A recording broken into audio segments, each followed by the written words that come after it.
2 கொரிந்தியர் 12ஆம் அதிகாரம் 1-4 வரை உள்ள வசனங்கள் கூறுகிறது போல, தேவன் அவரை தம்முடைய பரிசுத்த ஆவியினால் நிறைத்து சில சமயங்களில் மோட்சத்திற்கு அழைத்து செல்வார். அங்குள்ள காட்சிகளை காண்பிப்பார், வரப்போகும் காரியங்களை முன் அறிவிப்பார். ஒரு முறை ஐஸ்வர்யவான் ஒருவன் நரக தீயில் அகப்பட்டு பாதாளத்தில் தீயில் தவித்து புலம்புவதை அங்கு அவன் காணும்படி செய்தார். அவன் சொன்னான், ஆபிரகாமே, என் பிதாவாகிய ஆபிரகாமே, நான் இந்த அக்னி ஜுவாலையில் வேதனைப்படுகிறேன்.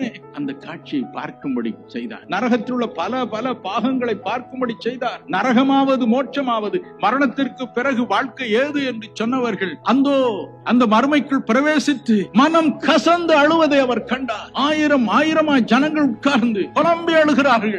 அங்கிருந்து மோட்சத்தை காணும்படி பிசாசு செய்கிறான். மோட்சத்தை பார்க்கிறார்கள். தங்களுக்கு அருமையானவர்கள் அங்கே மகிழ்ச்சியோடு ஆடி பாடி மகிழ்வதை பார்க்கிறார்கள்.